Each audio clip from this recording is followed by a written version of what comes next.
O Jogo, por William Camargo.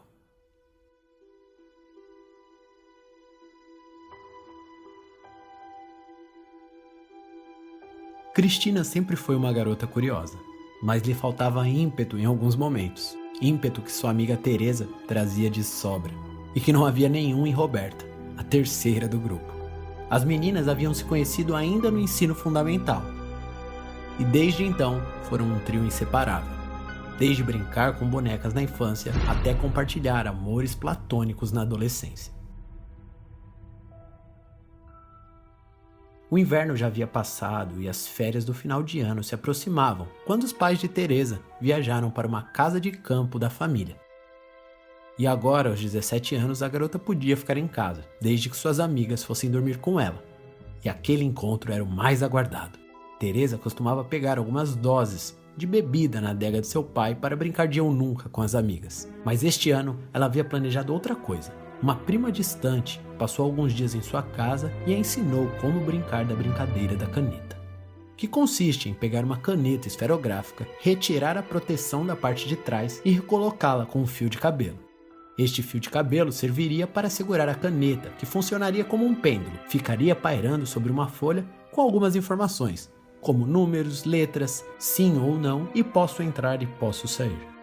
O mais interessante é que sua prima lhe disse que só funcionaria com o cabelo de uma virgem.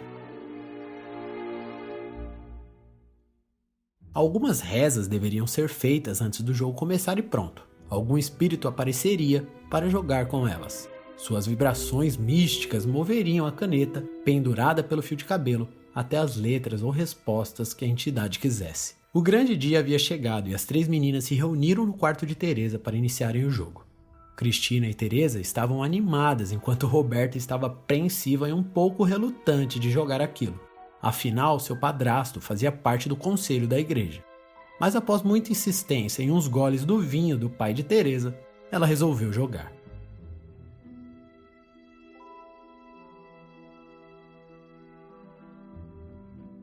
O jogo começou, mas no início apenas palavras sem significado se formavam, e Cristina até brincou com Teresa, dizendo que o cabelo dela não funcionaria, pois não era mais virgem. Mas não passava de uma brincadeira, é claro. Até onde sabiam, as três eram virgens. Decidiram, por fim, pegar o cabelo de Roberta. A brincadeira continuou, assim como os goles na garrafa de vinho. Até certo ponto que as garotas já estavam rindo demais e brincando pouco. Mas de repente, a energia da casa de Teresa acabou e a luz se apagou. As meninas ficaram paradas, pareciam estátuas, até Cristina interromper o silêncio, dizendo que o espírito queria economizar a conta de luz. Alguns segundos de riso se passaram até a energia voltar. As meninas recuperavam o fôlego das gargalhadas, mas algo chamou a atenção de Roberta, e não só dela, pois a folha que as garotas haviam escrito os números e letras havia desaparecido.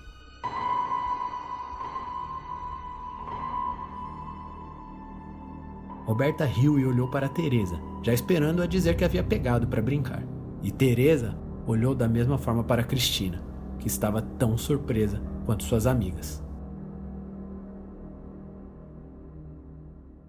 As meninas procuraram a folha a noite inteira e nada encontraram, mas as taças de vinho logo as fez esquecer e as fofocas do último ano do colégio pareciam mais interessantes. No dia seguinte, cada uma voltou para sua casa e tudo correu como planejado, inclusive o suco de uva depositado na garrafa para não desconfiarem. Mas passando exatamente uma semana, Teresa sofreu um grave acidente de ônibus. Foi levada ao hospital, mas não resistiu. A escola se comoveu com o acontecido, as famílias se uniram e homenagens foram prestadas. Agora eram apenas Roberta e Cristina, uma dupla com pouca animação.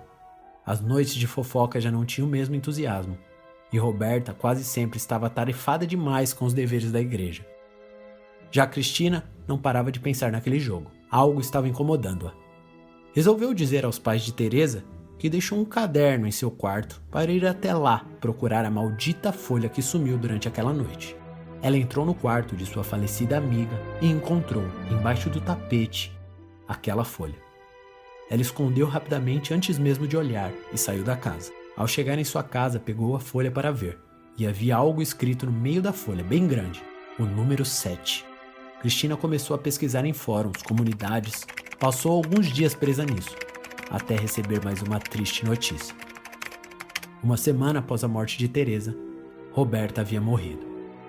E mais estranho, se suicidado. Seus pais estavam sendo investigados e até a prisão preventiva de seu padrasto fora decretada. Na época, ninguém entendeu o porquê. Aquilo parecia um terrível pesadelo. Cristina havia perdido suas 2 melhores amigas em 2 semanas. Mas algo ainda incomodava Cristina.